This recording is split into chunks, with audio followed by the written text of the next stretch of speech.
Welcome to Chandigarh Lalit Kala Akademi, Anju. We are privileged to have you with us. Thank you. It's a pleasure.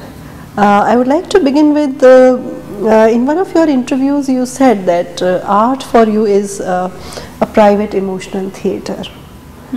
What do you mean by that?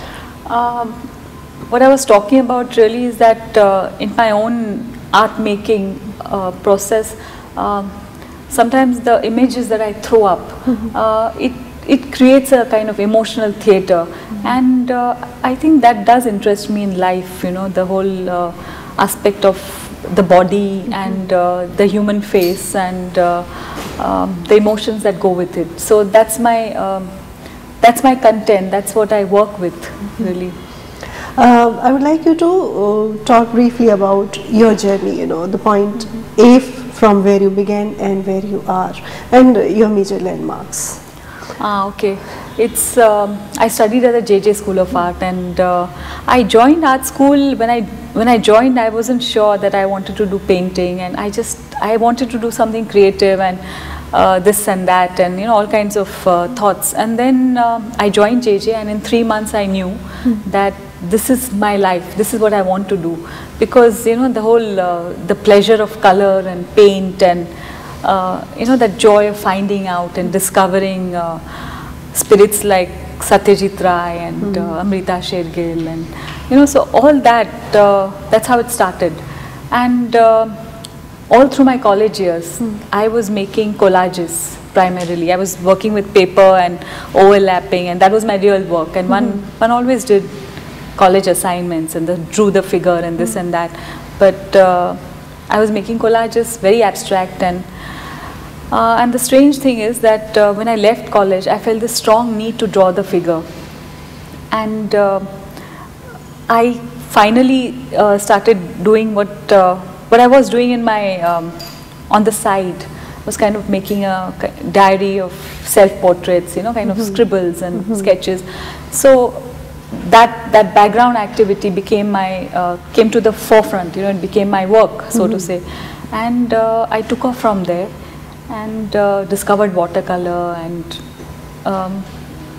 kind of learnt on my own, I would say, and I think that was 91, my first large body of work, when I did these fictional self-portraits. So I started there, I would say. That was like a real finding oneself kind of moment.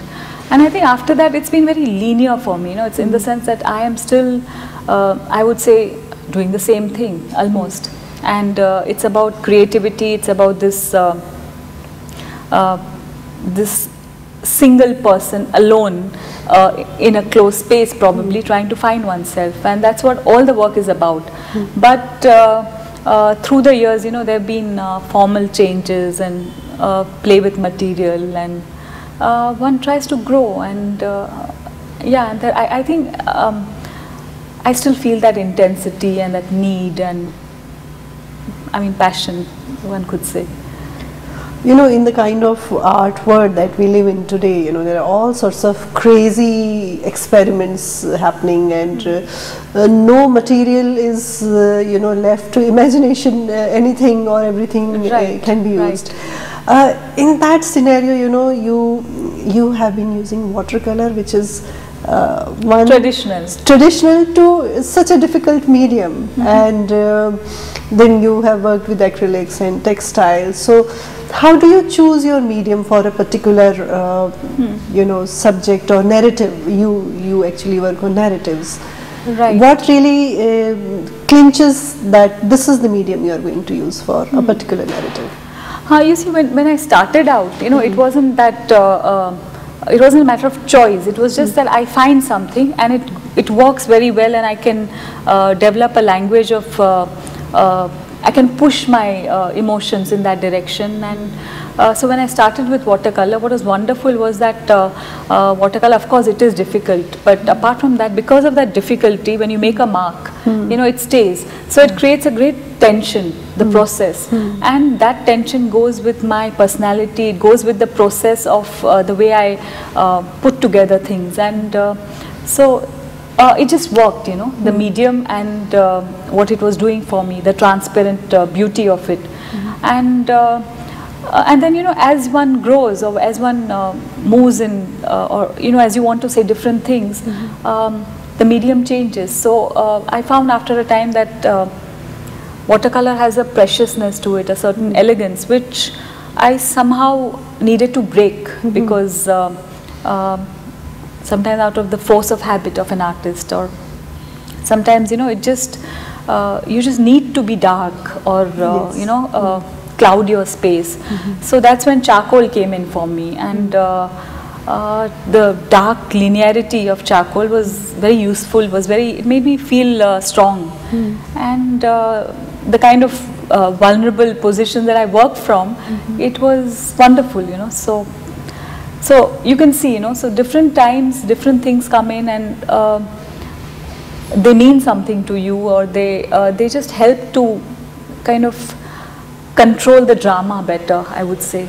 So, and then in the same way, I moved to textile, and I did the mattresses, and each time it was something very specific, and then it grows and you enjoy it, so you take to it. Why do you just now said that the vulnerable position you work from, why do you call it a vulnerable position? I'll tell you, it's like, I think there are different kinds of artists and different kinds of processes, and I find that I find it very difficult to work with a strategy. So it's like I have no plan. I mean, till this date, I might have a major show coming up, but I cannot give you a detailed plan of things that I'm going to do, and in a way it's a very weak and like I said, a vulnerable position to be in, because you don't know. But at the same time, I have found that is what feeds my work, that not knowing, and the uncertainty, the hesitations, and I'm learning that that's not a problem with me, that is a method. So I work with those doubts, which I think is the content which feeds my work. Is it because of these doubts that your works are often autobiographical? I would say there's a mistaken notion. Okay. So it's not it's not autobiographical in the sense that I am not speaking about my life. I mean, I have a very ordinary, happy. I'm just a mother and a wife, and I'm an artist. So when in my own work, I think I'm speaking about that part of it, about being an artist, and it's not autobiographical because it is invented, it's imagined, and there is a great room for imagination in my work, and I allow myself to fantasize, to bring in my characters I've read about, or characters I want to be, or I allow myself great darkness, which may not be part of my real life. So, is that why you use myths very often? And I mean, we have so many myths around us. So, what really makes you choose a particular myth? Is it you identify with that, or I don't know? Yeah, it's actually, I think storytelling interests me. So, as a child or as growing up, the myths, say for instance, like reading about Oedipus and Penelope. So now it's not that I'm a great authority on Greek myth, but sometimes what happens is that as an image maker, it could be a character from a myth, like in my case Penelope, or it could be, say, just a line of poetry, just one line of poetry, and it you see the image, so you start seeing images, and these images are suggested by the kind of iconography that is connected with that mythological character. It could be, for instance, you're thinking of say Penelope and her whole the idea of weaving through the night. So this idea of weaving, it throws up so many images for me, and that's why I'm interested in her, and that's where it starts. So once you start, when you start connecting with that character, and it gives you images to paint, then you sort of I make her or him part of my vocabulary. So it's like a ready-made to use freely. Did you ever think of going into graphic you know, creating graphics? I mean, these days You mean so much as printmaking? printmaking. Yeah, in fact, I've done a large body of prints. I was invited to the Singapore Tyler Print Institute, and they have this fantastic setup where you work directly from the paper pulp. So from the paper pulp, you know, when the thing is pulp, to the point when it becomes flat, becomes paper, and then you can print on it, screen print etching. So I did a kind of body of work there, and I enjoyed it very much, and it's very, it was playful and it was fun. Two things. One is, do you find this classification, you know, female art or Indian art, South Asian art, is it disturbing? Should art just be art? Two, where do women artists find themselves now? I mean, women have traditionally, you know, liked keeping their canvas small. So when there's so much happening around us, and so many artists are attempting so many different things, to retain that canvas, that small canvas, to keep it intense, to keep reinventing in that little space, how challenging it is, and where are women in this larger context? Yeah, about the different labels, the Indian and the Western and the South Asian. So as far as it is a matter of convenience or a kind of a historical or a geographical area, you know, to study, to theorize about, I'm okay with it. But yeah, I definitely feel that I look at art, you know, sometimes instead of taking that very close-up view, one needs to kind of go backwards and you know, see it from a very kind of raised perspective. So that I mean, at the end of it, when I'm looking at something, you know, I don't care whether a man has made it or a Australian has made it, or, you know, it's more about what it does to me, whether it works, and also the time factor. You know, I try to imagine, what if I see this after 20 years? Or 30 or 50 or 90 or 100. You know, what I'm trying to say is that the value of her work is not in its, I mean, contemporary art is important to me, but it's not the, if it's current and it's fashionable, what's current and fashionable today is going to be so dated and boring next year. Yes. Just next year. Yeah. So I think it's about a long time, and, you know, the depth of the vision, and like, I still enjoy Egyptian art, you know, it's like centuries ago, but I feel the power and the grace of their vision. I like pre-medieval Christian art, Italian painting, and it inspires me, and there's such a brutal honesty there, which moves me. So Francis Bacon, you know, in spite of whatever, I mean, he did this thing all his life, but such power and beauty, and so I don't care whether he's British or he's, you know, all that doesn't come in. He's not British anyway. But what I'm trying to say is, finally, it's not about the label or, yeah, the whole bracket where it's coming from.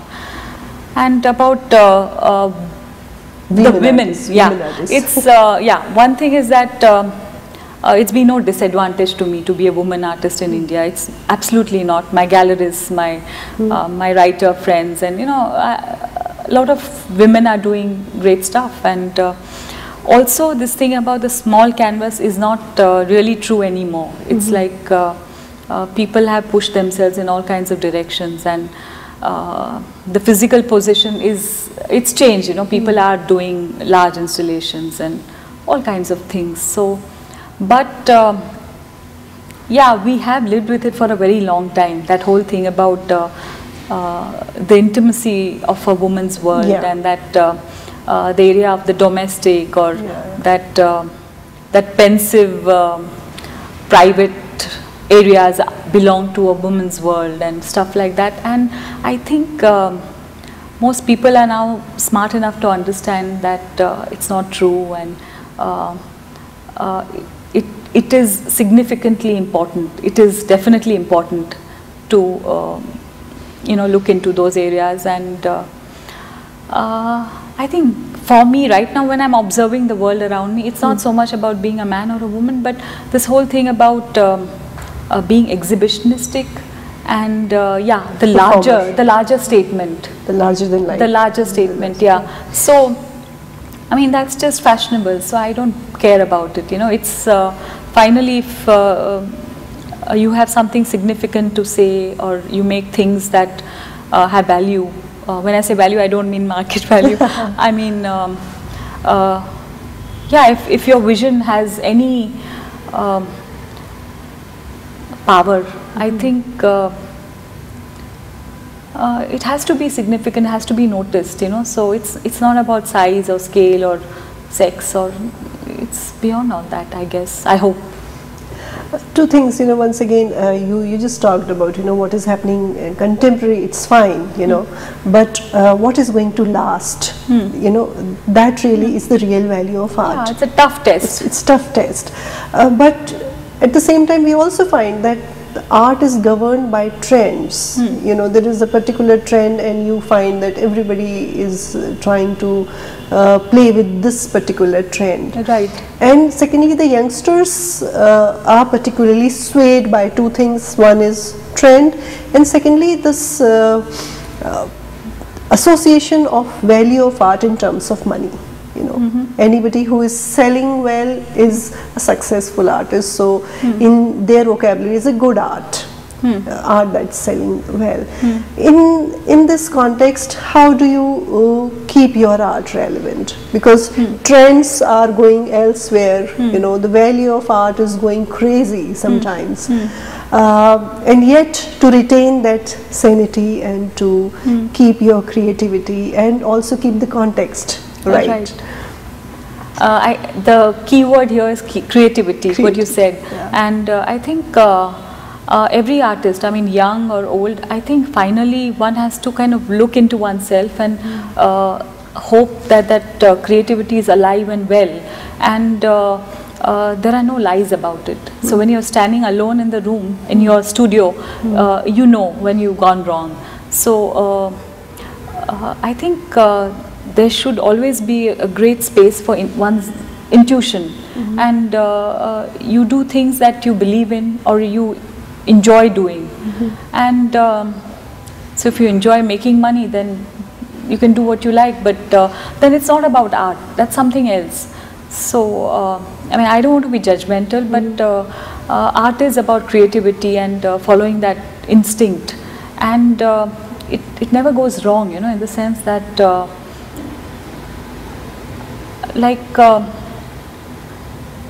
and also this thing about the market and stuff, it's very temporary, you know. There are no rules to it, and it's really unpredictable, so you can't really follow something and, you know, get your goods moving, so to say. It doesn't work that way.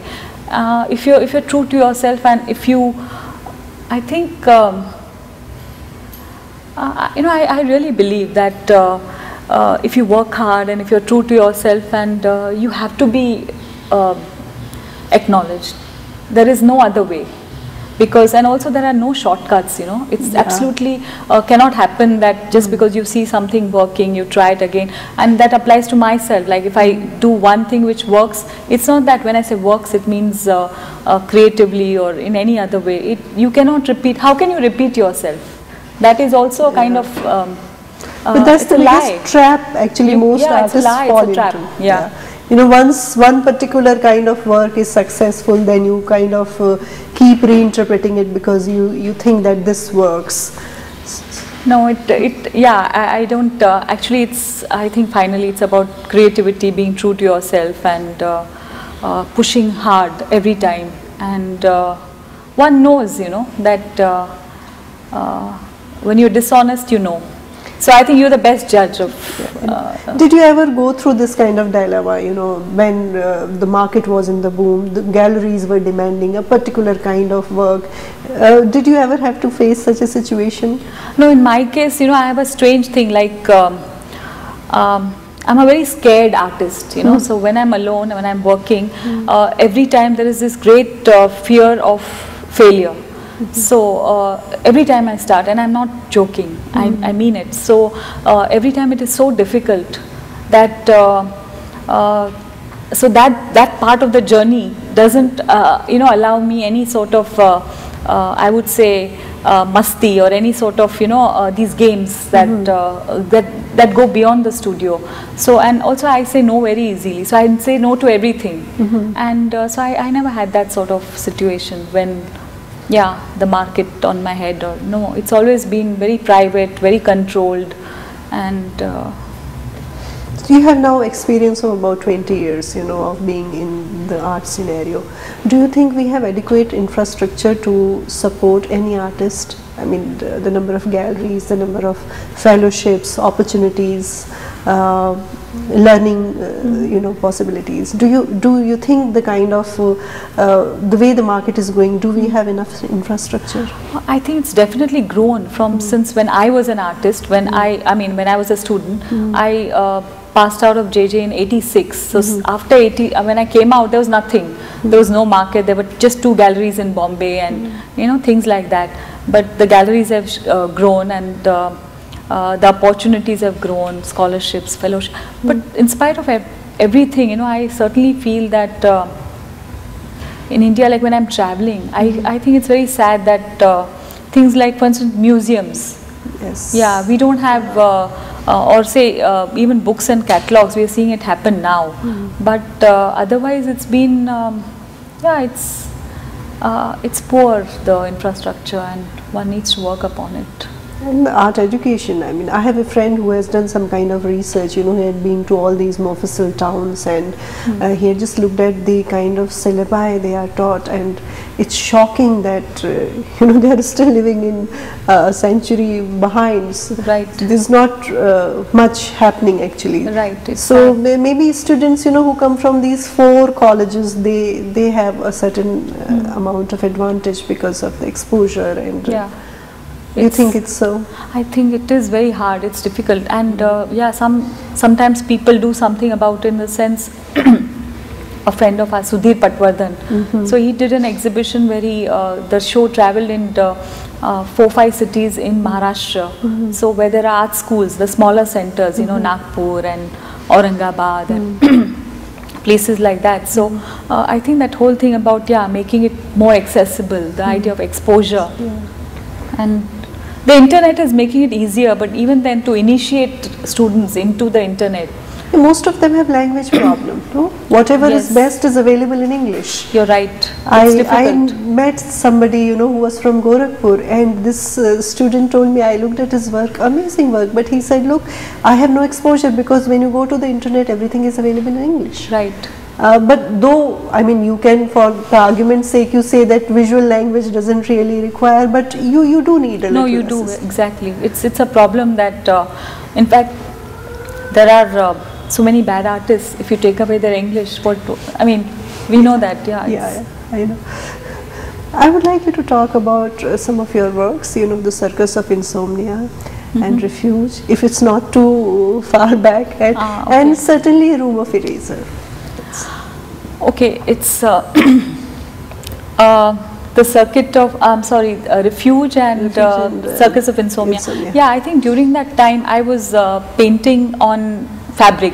So I was doing these, it started with the idea of working on mattresses.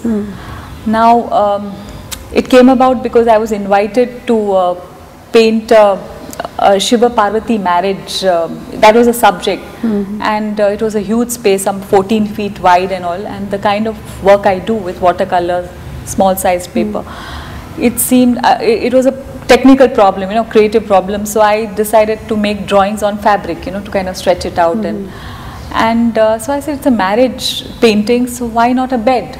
So then I did a painting on a mattress, and that's how it took off, from there, the mattress idea. And I just love the surface as a kind of concave presence, and almost a sculpture by default.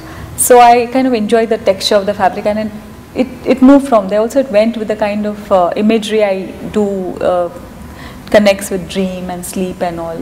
So the Circus of Insomnia was during that time, and talk about Eraser.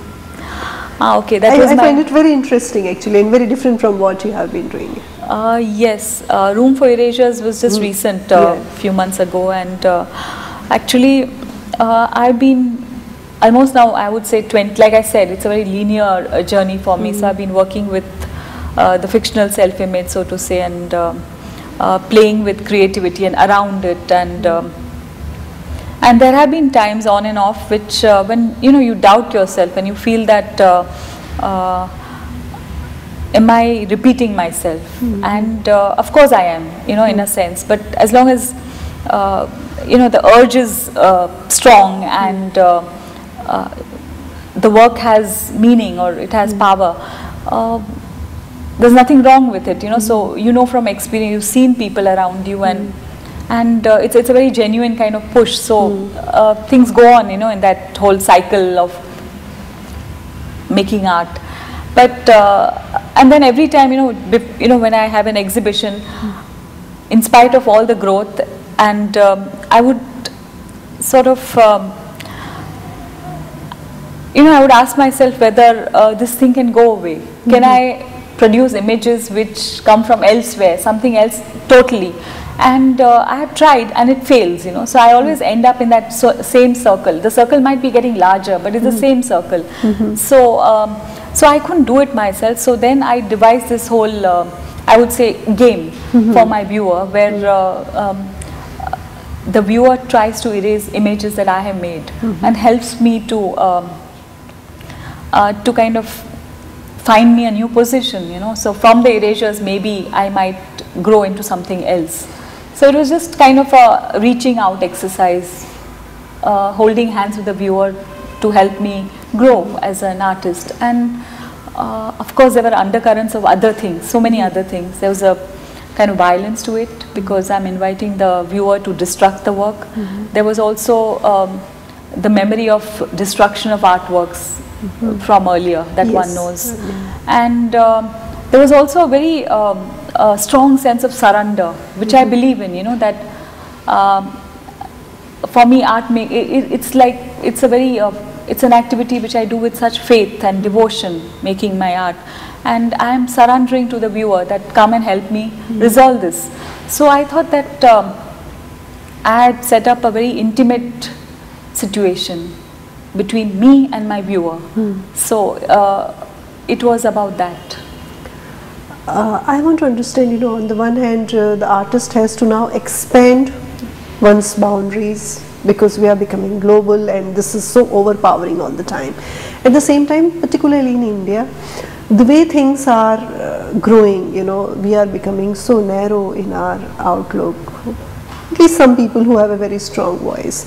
So there are these two different things happening. On the one hand, you have to expand your horizon, you have to break the boundaries all the time. At the same time, you have to be very sensitive to not hurting, in inverted commas, somebody's sentiments.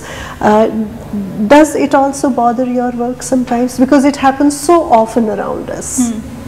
Yeah, actually it's the most dangerous thing, this idea of hurting someone. Self-censorship, an artist starts imposing it on in your own private space. If you start doing it, it's terrible, because it's almost like deciding that we will not allow ourselves freedom. And the kind of issues that I work with, it hasn't come up yet, but it could, because of the delicate situations that have happened, around me. There was this whole exhibition where they had a problem with nudity, and so there is no end. I think I totally disapprove of any sort of I mean, if you want to protest, you can speak about it, you can discuss it, you can write about it. But you don't have, violence is wrong, it shouldn't happen like that. And totally not the way. That's not the way. So what are your future plans? I mean, what are you working on now? Actually, I'm thinking on 2-3 different lines, and I feel there's a strong desire to do a lot more drawing as drawing, not as a kind of resolved, complete work of art, which I think is something that is often thrown to the side because of there's a certain kind of I won't say pressure, but there's a certain virtue to making a statement, making Yes. the larger work, making the piece or the work of art. So I think that whole idea about just trying, Simple drawing. trying or struggling, which has a physical space. I think I'm interested in that right now. I'm sure we'll continue to see a lot more from you, more interesting works. And thank you very much for talking to us. Thank you. Thank you.